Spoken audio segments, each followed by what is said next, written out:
en base 2, ¿ok? Bueno, entonces, eh,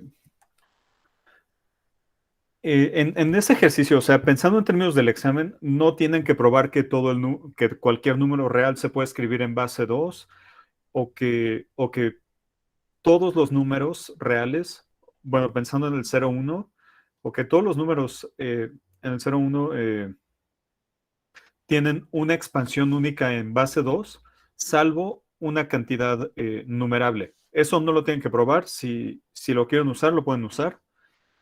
Este tipo de resultados, en serio, no es necesario que los prueben. Lo que me importa más es que argumenten en términos de medida. Entonces vamos a ver rápido si tenemos, por ejemplo, un número real entre 0 y 1 y supongamos que lo escribimos en base 3. O sea, estoy diciendo base 3 para no hacerlo tal cual como en el examen, que es 2.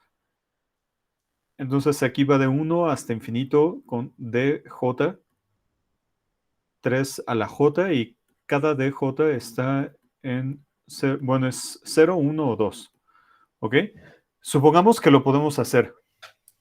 Ajá.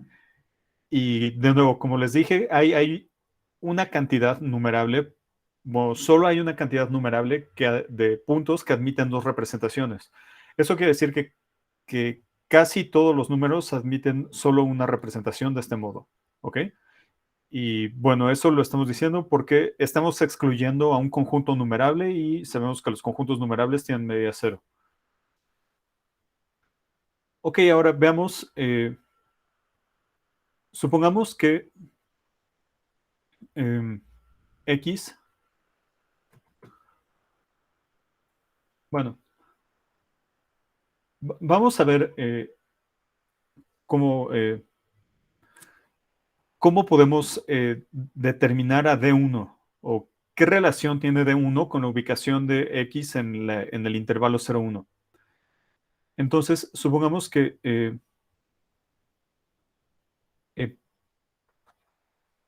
bueno, que X está en el 0, 1. Vamos a tener esto, ¿no? 0 menor o igual que X igual a la suma desde J igual, bueno, lo voy a poner así, D1 entre 3 más D2 entre 3 al cuadrado más D3 entre 3 al cubo más y así.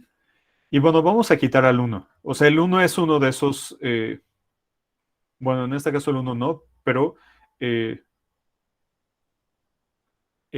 bueno, vamos a omitirlo para facilitar las cosas, pues. Lo digo porque hay números como el 1/3 que lo podemos escribir así, o lo podemos escribir como la suma desde j igual a 2 hasta infinito de 2 entre 3 a la j. ¿Ok? Entonces, por eso voy a quitar las cotas superiores. De nuevo, en este caso no importa porque eso afecta solo una cantidad numerable de puntos. O sea, los números que tienen dos expansiones son un subconjunto de los racionales. ¿Ok? De nuevo, esto no es necesario que lo prueben. Si lo quieren probar para que estén tranquilos, lo pueden hacer. Casi todos esos son ejercicios de inducción y cosas así. O sea, no se requiere tanto, o sea, definitivamente no se requiere medida. Son ejercicios que se pueden hacer con paciencia e inducción matemática y pues yo creo que prácticamente las herramientas de álgebra superior 1 y un poquito de análisis 1 para hablar de la convergencia de sucesiones y ver que todas las operaciones son válidas. Pero bueno, eso no es necesario que lo hagan. Regresamos a nuestro ejemplo. Imaginemos que tenemos una X en el 0, 1, estamos quitando el 1. Ok, entonces vamos y bueno, supongamos que ya conocemos a X, perdón. Multiplicamos esto por 3 y nos va a quedar 3X, que es igual a D1 más D2 entre 3 más D3 entre 3 al cuadrado y así. Y esto es menor que 3. ¿Ok? Ahora observen, este cacho de acá está entre 0 y 1, incluyendo el 0, excluyendo el 1. Y esto de aquí es 0, 1 o 2. Bueno, aquí ya tenemos el conjunto de dígitos, ¿no? Entonces, si restamos todo, bueno, si a esas desigualdades le restamos de 1, nos va... eh, ¿qué, qué es lo que nos queda? Bueno,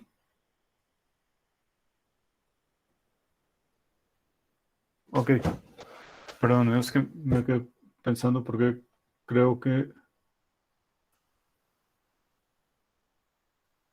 Ah, perdón, acabo de ver un ligero error que... O sea, bueno, no es, no estoy diciendo mentiras, pero las desigualdades que estoy utilizando son muy, muy burdas, como para tener algo útil. Entonces, esto es cierto, pero vean, lo que vamos a hacer es, aquí la cota superior, vamos a poner D1 entre 3, que es lo mismo. Entonces aquí no podemos poner desigualdad estricta. Y ahora, cada uno de estos DJs, estamos diciendo que valen 0, 1 o 2. ¿Ok? Entonces, este lo vamos a acotar por 2, este por 2 y así. Cada uno lo vamos a acotar por 2. Entonces nos queda 2 entre 3 al cuadrado más 2 entre 3 al cubo más y así. ¿Ok? Cada uno lo estamos acotando por 2. Cuando multiplicamos todo por 3, bueno, ahorita lidiamos con la cota inferior. Cuando multiplicamos todo por 3, aquí nos va a quedar D1 más 2 entre 3 más 2 entre 3 al cuadrado más y así. Ahora vamos a refinar un poquito la cota inferior. Ahora la cota inferior, vean, la vamos a tomar entre D1, o sea, es D1 entre 3. Esta cola de la serie igual y vale 0, no sabemos. Solo sabemos que es algo no negativo. ¿Ok? Entonces, cuando multiplicamos por 3 nos va a sobrevivir D1. Ajá. Y eso nos va a decir que si restamos D, bueno, no voy a restar nada. Voy a recuperar nada más, voy a escribir esto de manera más limpia. Vamos a tener D1 menor o igual que 3X menor o igual que D1 más 1. ¿Ok? Y esto ocurre si solo si D1 entre 3 es menor o igual que X es menor o igual que D1 más 1 entre 3. Ahora vamos a poner aquí, vamos a poner el 0,1. Bueno, esto no, aquí está el 0, aquí está el 1. Ahora estamos diciendo, estamos considerando DJ igual a 0, 1, 2, o sea, D1 puede ser 0, 1 o 2. Y los intervalos que nos están dando aquí es 0 a 1 tercio, 1 tercio a 2 tercios y de 2 tercios a 1. O sea, este lo estamos partiendo en 3 intervalos, todos de la misma longitud. 1 tercio, 2 tercios. Entonces, lo que estamos diciendo es que cuando, cuando D1, o bueno, D1 vale igual a 0, si solo si estamos en este cacho de aquí. D2, perdón, D1 vale 2, no, perdón, otra vez. D1 vale 0 si solo así estamos en este cacho de aquí. D1 vale 1 si solo si estamos en este cacho de acá. Y D1 vale 2 si solo si estamos en este cacho de acá. ¿Ok? Ahora aquí el que tengamos este traslape no hay, o sea, no es problemático, porque ya habíamos dicho que sí puede haber números dos, eh, que tengan dos expansiones distintas. Ajá. Pero lo que pueden usar como caja negra es que esos números, o sea, si tenemos un número con dos expansiones distintas, tiene que ser un racional, entonces son números de medida cero y no nos importan. O bueno, podemos no hacerles caso u obviarlos en este trabajo porque queremos, bueno, porque tienen media cero, pues. Ok, ahora podrían ver qué ocurre, o sea, cómo podrían determinar qué intervalos tienen D2, o sea, cuándo tenemos D2 igual a 0, D2 igual a 1 y D2 igual a 2. No voy a hacer las cuentas, pero va a ser algo bastante similar, solo que aquí cada uno de estos intervalos los volvemos a partir en 3 y aquí en este primer intervalo D2 va a valer 1, aquí D2 va a valer, perdón, 0 y aquí D2 va a valer 0. En el segundo subintervalito D2 va a valer 1, 1, 1 y aquí va a valer 3, 3 y 3. Y una cosa que habíamos comentado es que, por ejemplo, el conjunto de Cantor usual, o sea, el que si aquí tenemos el 0, 1, partimos aquí un tercio y quitamos o sea, esto es un tercio, esto es 2 tercios, y quitamos este de aquí, y luego repetimos el proceso, o sea, siempre con un tercio, no el de la tarea, sino el Cantor clásico. Este conjunto lo podemos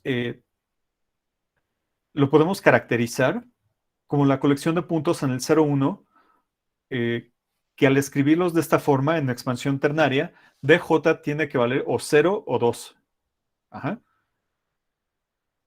Entonces, para eso lo digo nada más para que se den una idea de más o menos cómo poder resolver ese problema del examen. ¿Ok? Ahí lo que tienen que probar es que la colección de puntos, digamos, x igual a j igual a 1 hasta infinito de j, 2 a la j, tal es que para toda j en los naturales de 2j es igual a 0. Tienen que probar que esto es un conjunto Lebesgue medible. Ahora, si lo quieren hacer por la definición de medibilidad y les sale, pues adelante, pero o sea, la verdad ni siquiera lo he pensado por ahí. Pero bueno, si se sienten aventureros el fin de semana y quieren probarlo por ahí y les sale, pues bueno, adelante. La sugerencia es que prueben que esto tiene medida 0. Ajá. Y bueno, ya sabemos que que todos los conjuntos de medida 0 son Lebesgue medibles. ¿Ok? Y ahora este conjunto, pues ya es un conjunto que estamos determinando a partir de la expansión binaria. Y de nuevo, si pensamos, por ejemplo, en el conjunto de Cantor, aquí ya tenemos un conjunto que determinamos por una expansión, en este caso ternaria, pero que la construcción misma nos dice cómo podemos calcular la medida o cómo podemos probar que esta cosa tiene medida 0. Entonces, una buena idea sería ver si la estrategia que están usando aquí se puede no copiar, porque copiado tal cual no va a funcionar, sino si se puede adaptar a este nuevo problema. ¿Ok? Entonces, yo creo que esa es una buena pista para ese problema de la tarea. Em, perdón, el doble subíndice de 2J. Eh, acá no es doble subíndice, es 2J, o sea, es la multiplicación 2 por J. Significa que los Ds con subíndice par valen 0. Ajá, ok. Bueno, entonces por ahí pueden tratar de atacar este problema. ¿Ok? Bueno, entonces vamos a regresar a lo que estamos discutiendo.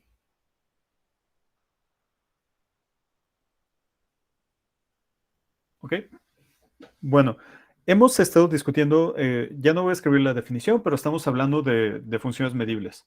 Lo voy a escribir así en amarillo, nada más para recordar, que es que si tenemos dos espacios medibles y una función que va de uno al otro, decimos que es medible si solo si la preimagen de todo conjunto medible es medible. ¿Ok?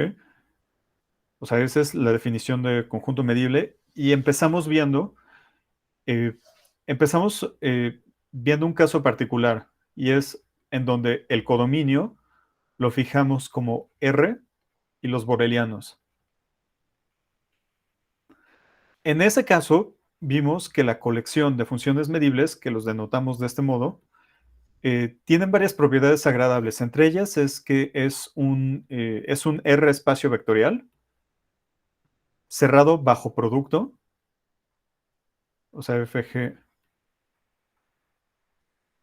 Si tenemos esto, entonces el producto está ahí, el máximo. Bueno, esta notación no la hemos usado, pero ahora nada más por el recordatorio vamos a ponerlo así. Máximo y mínimo son medibles. Y además vimos que es cerrado bajo otro tipo de operaciones numerables, ¿no? O sea, si tenemos una sucesión finita, perdón, una sucesión acotada, puntualmente, acotada puntualmente, entonces tenemos que el supremo, el ínfimo, el límite superior y el límite inferior, todos ellos son medibles, ¿ok?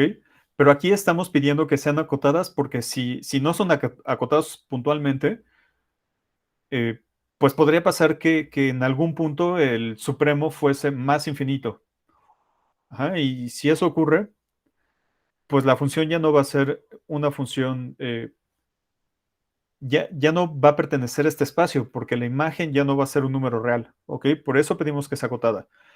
Y también probamos, bueno, esto del supremo, ínfimo, límite superior y límite inferior, lo obtuvimos a partir de probar que si tenemos una sucesión de funciones medibles real valuadas que converge puntualmente, entonces el límite también es una función medible, ¿ok?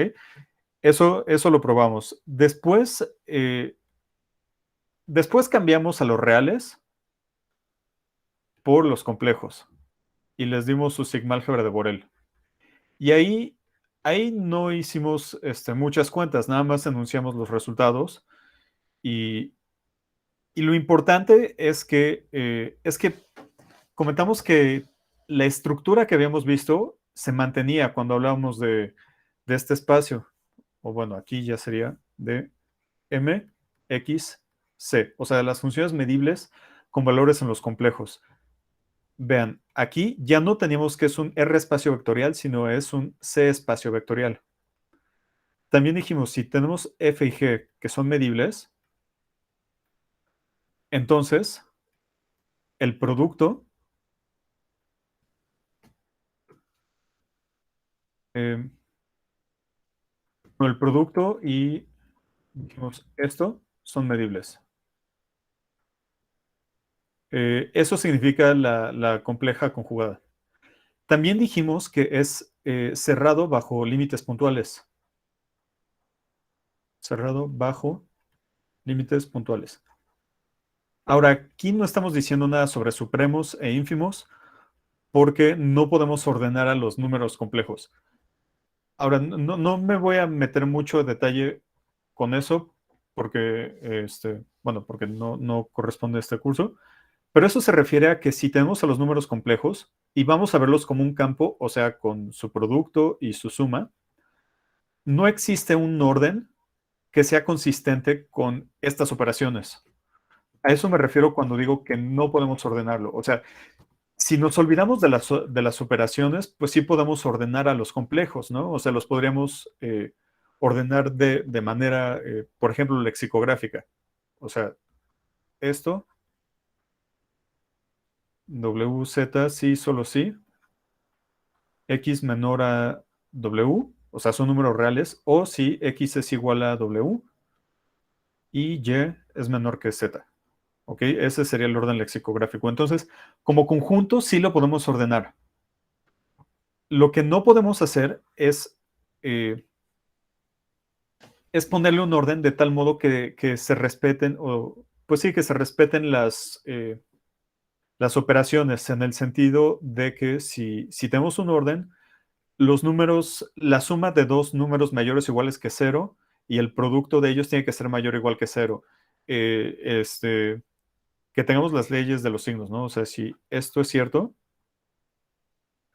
entonces AB menor o igual que cero. Ajá. No lo podemos hacer. Si quieren profundizar algo más, pues vean el primer capítulo del libro de Apóstol de análisis.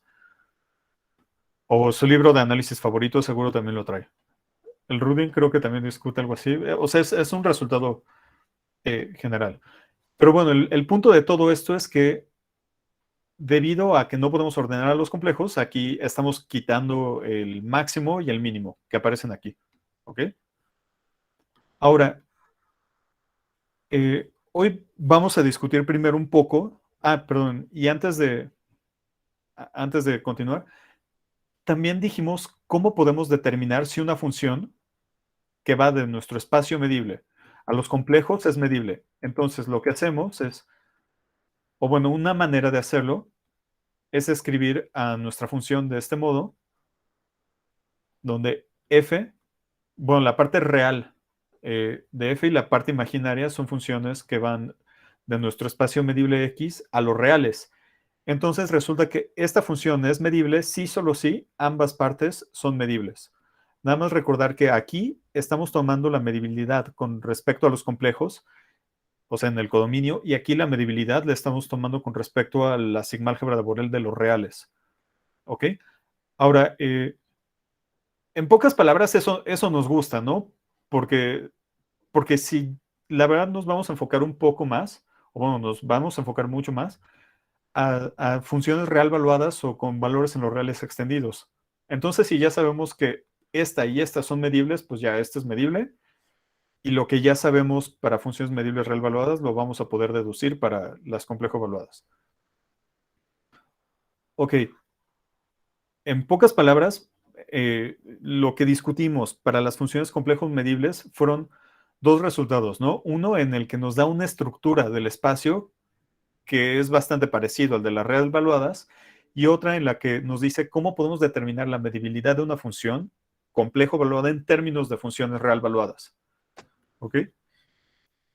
Ahora, para hablar de funciones con valores en los reales extendidos, nada más quiero recordar una cosa para, bueno, pues para saber más o menos de qué estamos hablando. O sea, esto ya lo discutimos, pero como ya pasaron como un par de meses, pues no espero que lo tengan así como muy a la mano en este momento. Entonces vamos a recordarlo. Recordemos que la sigma álgebra de Borel de los reales extendidos es la sigma álgebra generada por las vecindades básicas.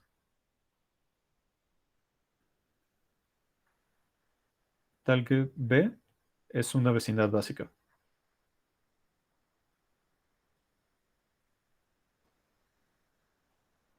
Y bueno, si no se acuerdan que es una vecindad básica, pues es esto. Si tenemos un número real extendido, lo partimos en tres casos.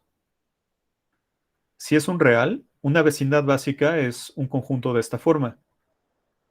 O sea, es una bola centrada en X, así como las de siempre, ¿no? Con epsilon mayor que cero. Si X es igual a más infinito, entonces una vecindad básica es algo de esta forma.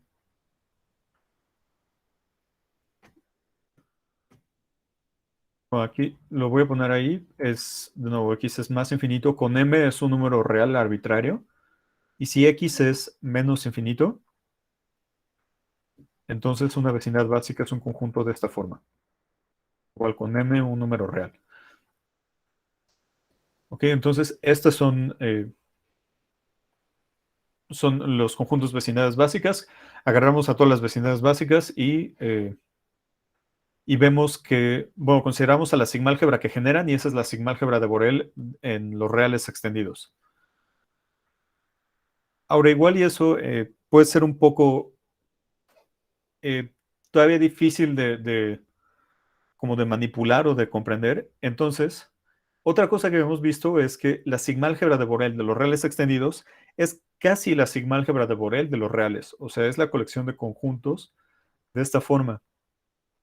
A unión B, tal es que B es un boreliano. O sea, ahí no le estoy poniendo la barrita, es un boreliano en los reales. Y A es, es un subconjunto del conjunto que nada más tiene A más infinito y a menos infinito. En particular, todos los borelianos en los reales son borelianos en los reales extendidos.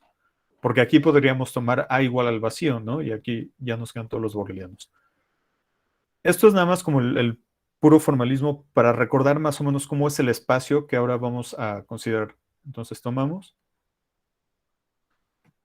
bueno, pensamos a los reales extendidos con la sigma álgebra de Borel correspondiente. Bueno, igual nada más otro comentario para que no se abrumen. Y es que habíamos visto que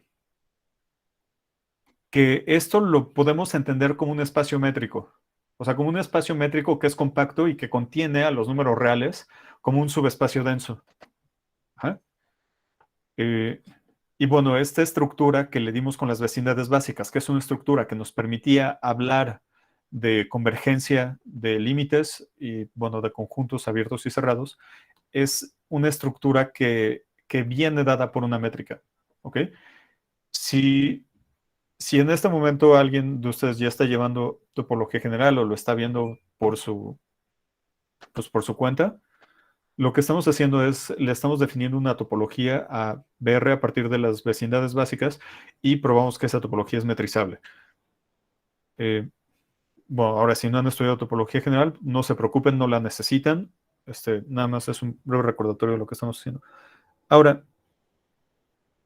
voy a borrar esto de aquí y nada más lo que está en azul y en verde lo voy a dejar. Porque va a ser digamos, el primer resultado que vamos a comentar sobre las funciones medibles en los reales extendidos, que es una en la que nos habla sobre la estructura de este espacio. Ahora vean, cuando hablamos sobre los reales y sobre los complejos, la familia de funciones medibles nos daba un espacio vectorial. Sin embargo, aquí hay un pequeño problema, y es que, o sea, las operaciones son punto a punto, ¿no? O sea, esto evaluado en X, lo estamos entendiendo como toda la vida, o sea, f de x más g de x. Sin embargo, podría pasar que esto no tuviera sentido cuando estamos hablando de funciones en los reales extendidos, porque bien podríamos tener esto, f de x igual a más infinito y g de x igual a menos infinito. Y ya sabemos que esto no está definido y esto tampoco. Entonces, por este tipo de operaciones, eh, las el espacio de funciones medibles que toman valores en los reales extendidos no pueden ser un espacio vectorial. O sea, más adelante vamos a meter más restricciones bajo las cuales no, bueno, van a seguir sin ser espacio vectorial, pero casi. ¿Ok? Pero bueno, si somos así muy estrictos, esto no es un espacio vectorial porque puede pasar este tipo de cosas. ¿Ok? Y bueno, en este tipo de cosas o sea, no las podemos sumar. Entonces sabemos que un análogo completo de estos dos resultados que están aquí escritos medio mal, no puede haber. Pero veamos qué sí puede haber.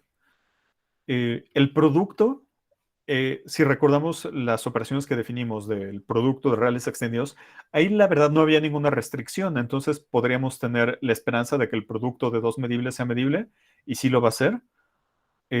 Bueno, aquí la conjugada compleja, pues eso no tiene nada en los reales extendidos, o sea, eso no lo podemos poner. Pero aquí sí tenemos otra vez el orden, aquí sí podemos hablar del máximo y del mínimo. Y también podemos hablar de supremos, ínfimos, límites superiores, inferiores. Y por supuesto que también podemos hablar de límites puntuales. Entonces, esa estructura sí se va a mantener. Vamos a escribir el teorema aquí tal cual. Estos teoremas, de nuevo, así como en la parte compleja no puse la demostración, aquí no le estoy poniendo, no porque me dé flojera hacerlo, sino porque creo que es buen ejercicio que intenten hacerlo a partir de las demostraciones del teorema correspondiente para las funciones reales, o bueno, real valuadas, pueden tratar de modificar ese argumento para adaptarlo a los complejos y a los reales extendidos. ¿Ok? Bueno, lo digo porque, pues, pues bueno, ya tal vez en Superior 1, o incluso en geometría analítica, pues uno puede, puede aprender nada más con las clases, ¿no? Y con las tareas y ya. Pero conforme se empieza a sofisticar los temas que vamos aprendiendo, pues le tenemos que dedicar más y más tiempo de nuestra parte. Y una parte, o bueno, y algo que debemos estudiar es los argumentos de las pruebas. Pero como también puede ser a veces medio aburrido estudiar una prueba nada más, y no solo aburrido, creo que también se aprende mucho mejor, o bueno, bueno, la verdad es lo que me funciona a mí, entonces yo espero que también les funcione a ustedes, que agarran una prueba, o sea, por ejemplo, para esto, la estudian, pero al tratar de modificarla, o sea, están entendiendo cada vez mejor al tratar de adaptar un argumento a otro contexto y ven cuáles son los límites, ven cuáles son los alcances y bueno, y pues están repasando, ¿no? Al mismo tiempo. Entonces, también por eso no hago estas pruebas, para que ustedes las puedan hacer. No hay ideas nuevas. De hecho, una idea nueva que sí viene, o una complicación, es algo que puse para que vieran con Julián y no recuerdo si lo vi. No, no lo han visto todavía. Lo van a ver el martes, pero es ver justo la medibilidad de esto. O sea que si tienen dos funciones medibles, entonces el producto es medible.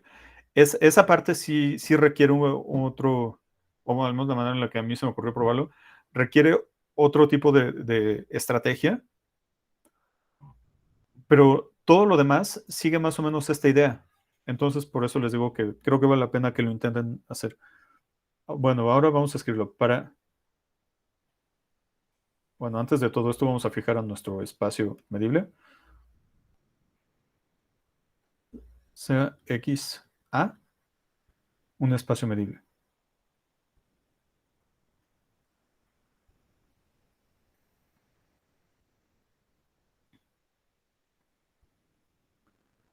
Ahora sí.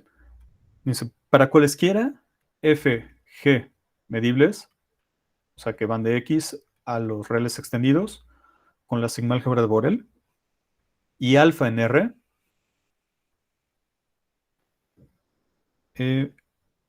se cumple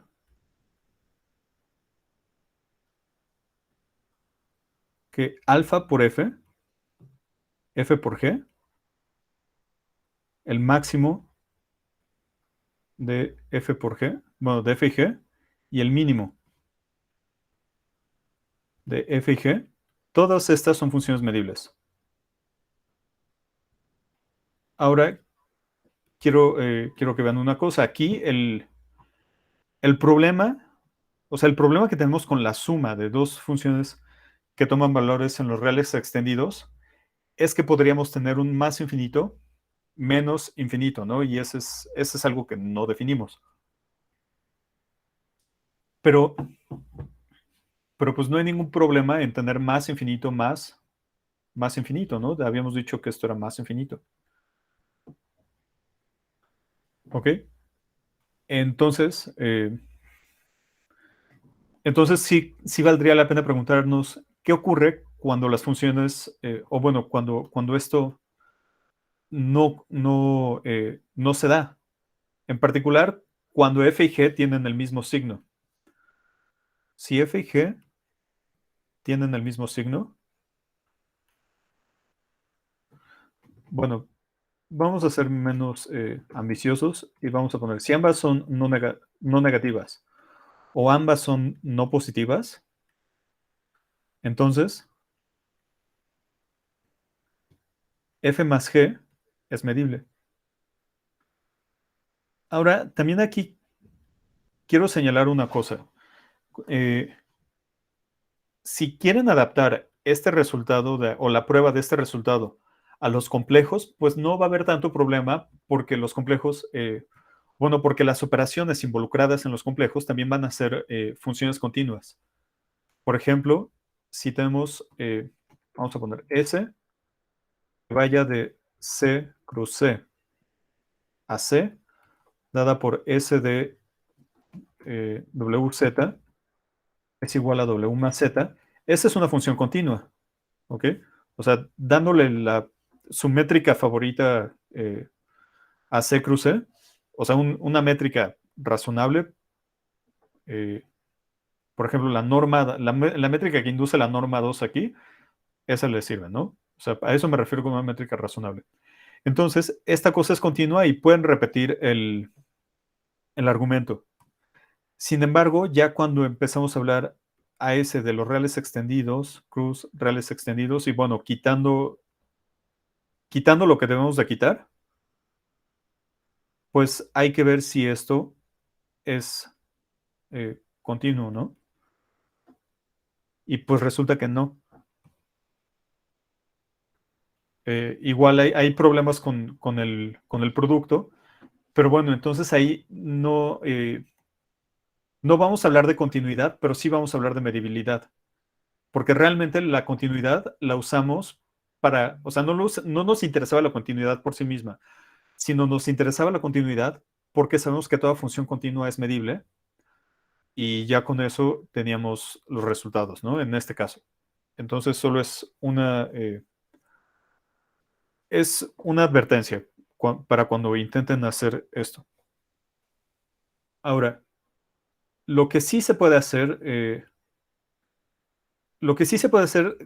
en copia casi, o sea, casi textual, o sea, no tal cual, porque bueno, hay que tener más cuidado, pero es muy parecido al argumento de la cerradura bajo límites puntuales.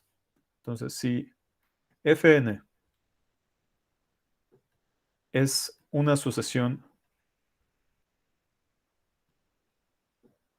en aquí, o sea, es una sucesión de funciones medibles que converge puntualmente,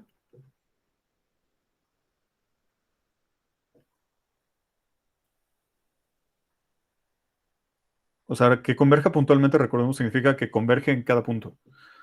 Entonces, el límite es medible. Pertenece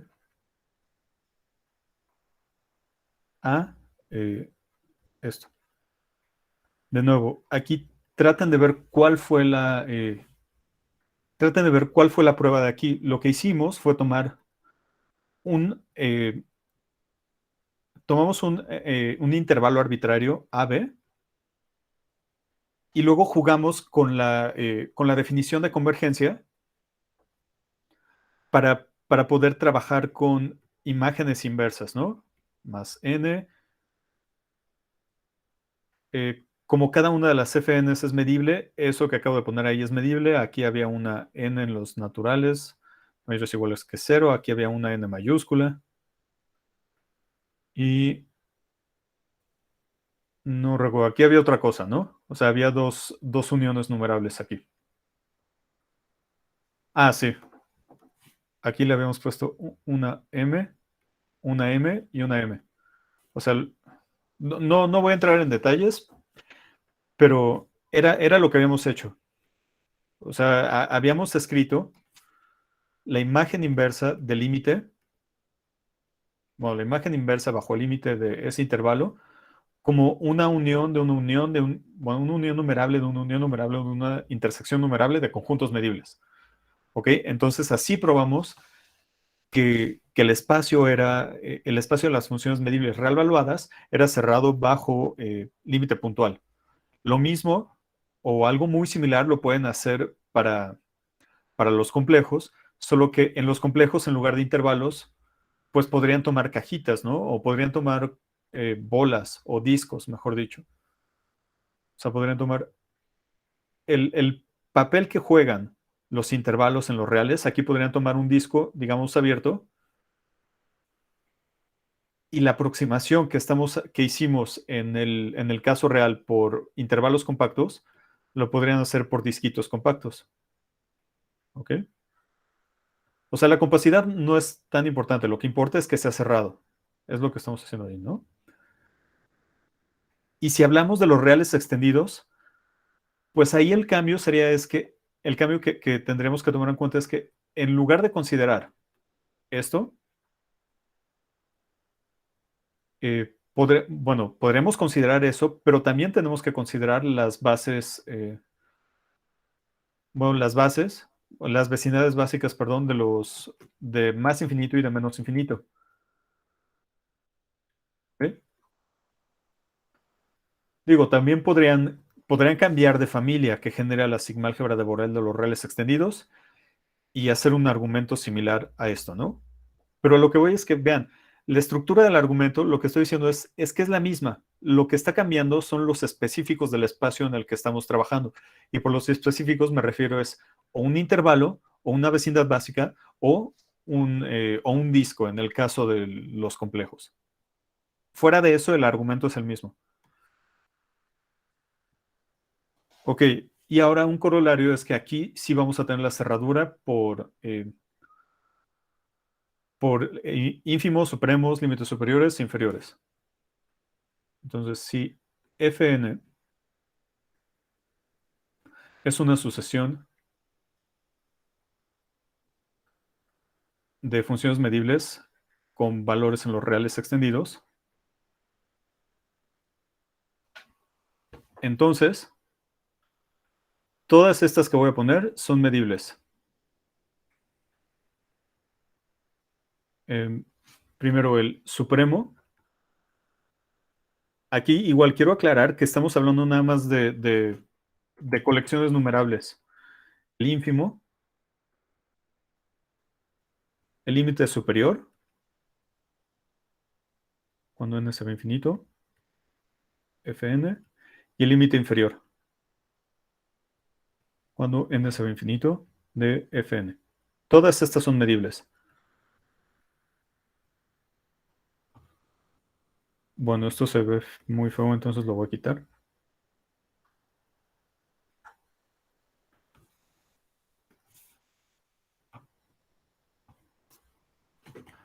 Bueno, y en lo que termino de escribir la oración, vamos a recordar cómo probamos esto en el caso real. Lo que hicimos fue tomar una sucesión de funciones medibles. Vamos de nuevo a recordar el caso real. Tomamos una sucesión de funciones medibles, Fn, y aquí empezamos a tomar Gn igual al máximo de F1 hasta Fn. Y luego vimos que esta sucesión de GNs, por el teorema correspondiente al primer teorema de aquí, son medibles, convergen puntualmente al supremo y por el teorema de aquí concluimos que el supremo, que es el límite de las GNs, tiene que ser medible. Ahora, en este caso, cuando hablamos de las funciones real evaluadas, no podemos quitar la hipótesis de que sea acotada, porque si la quitamos, de nuevo, nos podemos salir del espacio, en el sentido de que un límite, un supremo puede ser más infinito. Pero aquí eso ya no nos importa, porque ya estamos considerando a más infinito y a menos infinito como valores válidos para las funciones. Y si repasamos el argumento, pues aquí no hay que cambiarle ni una coma, ¿no? Es lo mismo. Ya no, es más, bueno, sí hay que cambiarle una cosa, y es que ya no tenemos que suponer que la sucesión Fn es acotada. Porque si volvemos a definir a las genes de este modo, por este teorema de aquí, cada gn va a ser medible, esta gn va a ser convergente al supremo, y eso nos va a decir por este teorema de aquí abajo que el supremo va a ser medible. Y el caminito de todas las demás, eh, pues ya ahí sí es lo mismo, ¿no? Porque recuerden, el ínfimo lo sacamos a partir del supremo, el límite superior lo sacamos a partir del supremo y de la cerradura bajo límite, y el límite inferior lo sacamos multiplicando por -1 cada término de aquí. Entonces ahí el argumento es prácticamente el mismo. Bueno, total, hablé y dije que lo iba a hacer mientras terminaba la oración y no la terminé. Entonces, todas esas pertenecen a esto,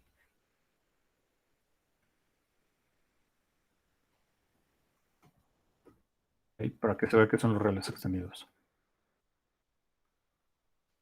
Ok, entonces hasta ahora ya tenemos como tres familias, ¿no? Y vimos que, o sea, no son iguales y sí hay diferencias importantes entre ellas, pero hay similaridades o similitudes importantes en la estructura de cada una de ellas.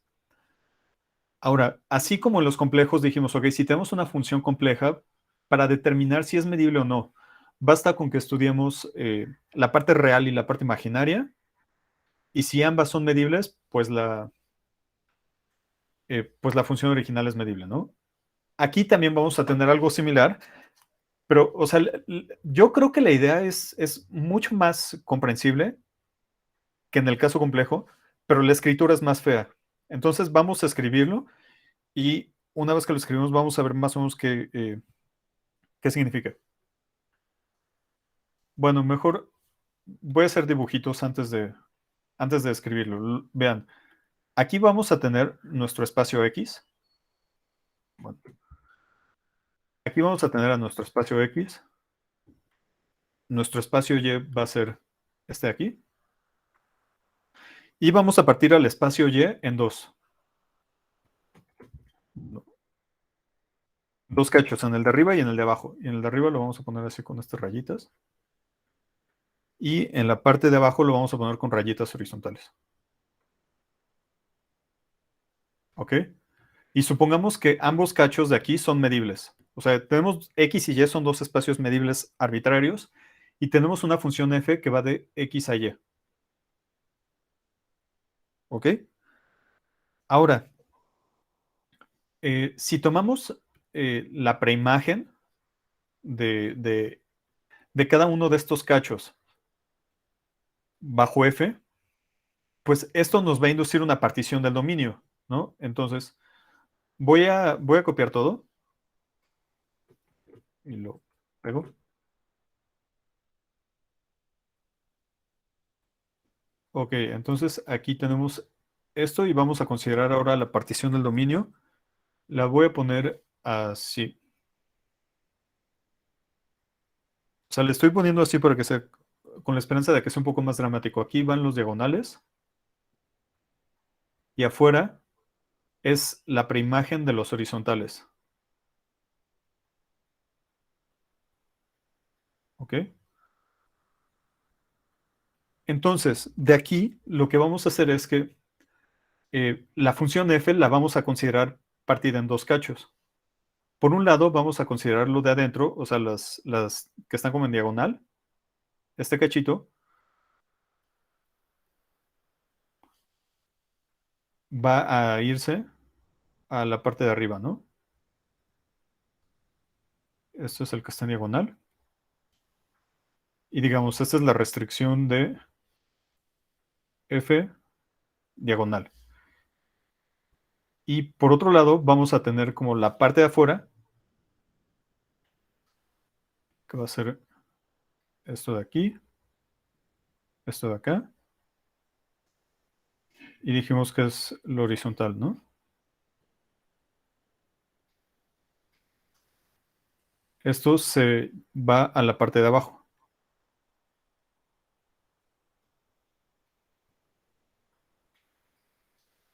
Y la función es eh, f, pero ahora horizontal. Entonces, lo que vamos a escribir es que, o la manera de caracterizar a una función medible en los reales extendidos es, bueno, antes de irnos hasta allá, vamos a seguir en este contexto abstracto. Lo que vamos a decir es que bajo ciertas condiciones, esta función f va a ser medible, o sea, la función de todo el espacio. Bueno, igual y aquí no es todo el espacio, pero de aquí a acá, va a ser medible si solo si estos dos cachos son medibles. Y bueno, este cacho tiene que ser medible, tiene que pertenecer a la sigma álgebra de aquí, este cacho tiene que pertenecer a la sigma álgebra de acá. Y entonces, si todo cuadra bien aquí, entonces todo cuadra bien aquí, en el sentido de medibilidad. Y si aquí todo es medible, entonces aquí todo es medible. Ajá. Bien. Entonces, esa es la idea del teorema que vamos a escribir para describir a la medibilidad de funciones medibles que toman valores en los reales extendidos. Vamos a tener a nuestro espacio X, vamos a tener a la función y vamos a tener, bueno, la función no es R, la función es F, y vamos a tener a los reales extendidos que va a ser R, unión, más y menos infinito. Entonces, este cacho R va a jugar el papel que juega, por ejemplo, el de los horizontales, y este cacho más menos infinito va a jugar el papel de los diagonales.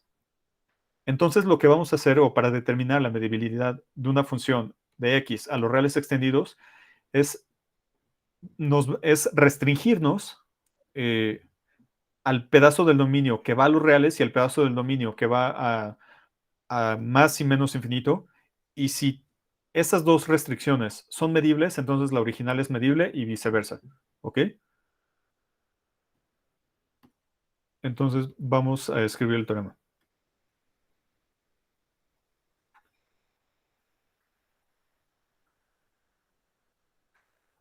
Este teorema sí requiere, yo creo que sí requeriría un poco más de escritura. O sea, el- el- la dificultad del teorema no es, no radica en la construcción, sino en que estamos tomando varios espacios.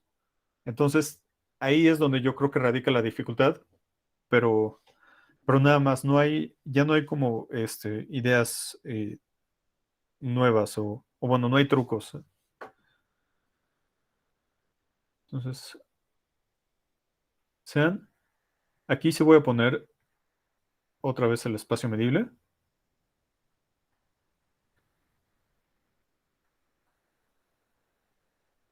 F, que va de X a los reales extendidos.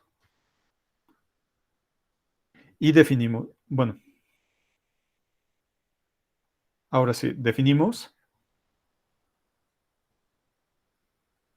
o sea, todo lo que puse de las restricciones y el cacho de la miba diagonal y el cacho horizontal, eso lo vamos a tener que definir ahora. Entonces vamos a definir F sub R va a ser igual a la imagen inversa bajo F de los reales. F, vamos a ponerle infinito, va a ser la imagen inversa bajo F de más y menos infinito. Nada más quiero recordar que al final vamos a hablar de la sigmálgebra de Borel de los reales extendidos. Esto es un boreliano en los reales extendidos, esto es un boreliano en los reales extendidos. ¿Ok? O, bueno, entonces sigamos. F sub R, bueno, F minúscula sub R, es una función que va a ir de FR a los reales y va a estar dada por F sub R de X es igual a F de X. Dicho de otra forma, esta F sub R es la restricción de la F original, pero estamos haciendo dos restricciones, en el dominio y en el codominio. En el dominio nos estamos restringiendo a la parte del dominio que manda a los reales y el codominio lo estamos restringiendo a los reales. ¿Ok? Y vamos a definir F infinito que vaya de F infinito a más infinito menos infinito, dada por F infinito de X es igual a F de X. Lo mismo que dije para F subreales, es lo mismo aquí, ¿no? O sea, nada más estamos restringiendo eh, a los cachos correspondientes. Ahora, ¿son equivalentes?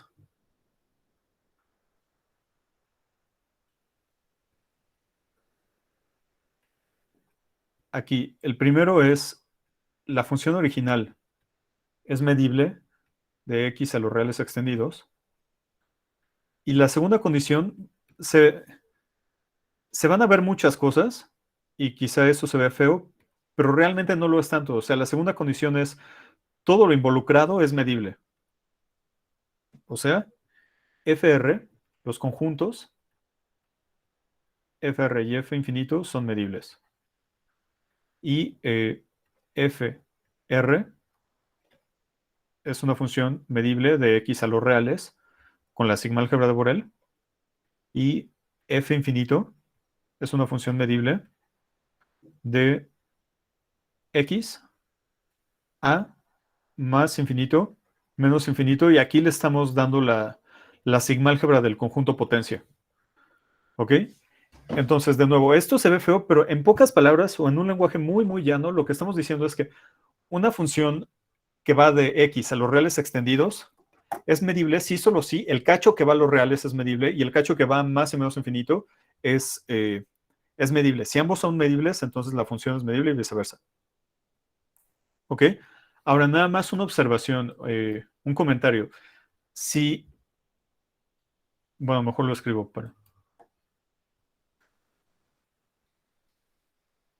observación, o bueno, es más convención que observación. Si FR, o bueno, si F infinito es igual a vacío, convenimos que F infinito medible es cierto.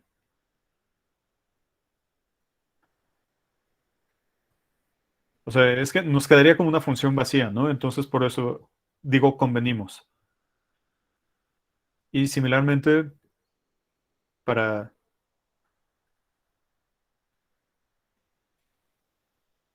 eh, para FR igual al vacío. Y un corolario, y ya con eso terminamos porque ya se acabó la hora, es esto, corolario.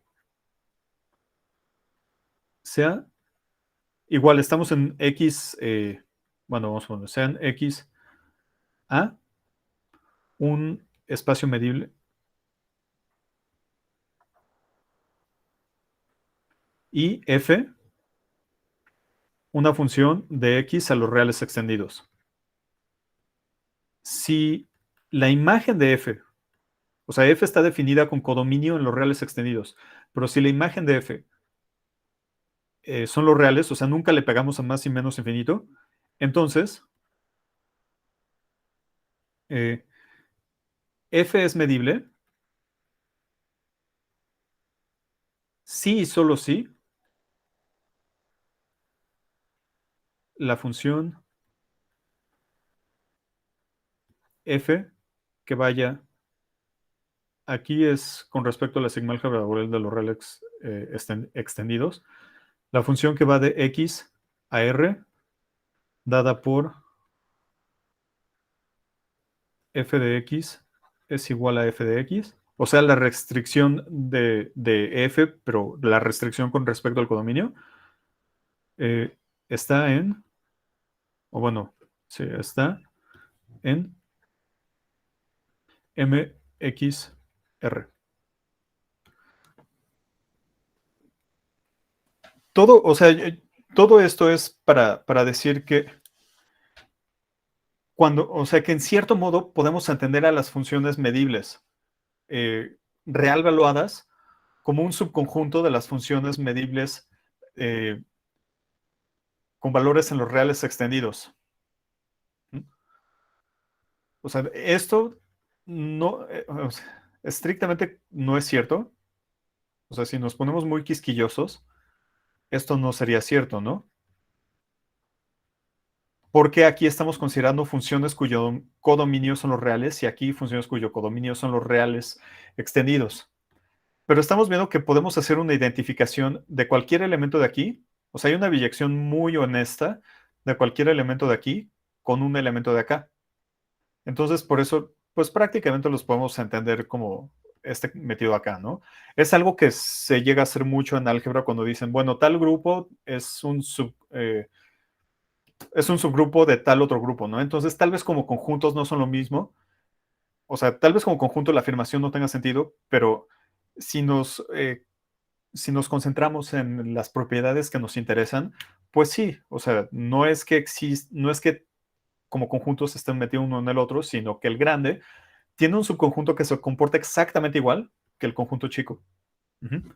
Bueno, entonces yo creo que aquí lo dejamos. El lunes vamos a hacer nada más un comentario, igual sin demostración, porque ya las hicieron con Julián, sobre restricciones de funciones medibles y restricciones de sigma álgebras y todo eso.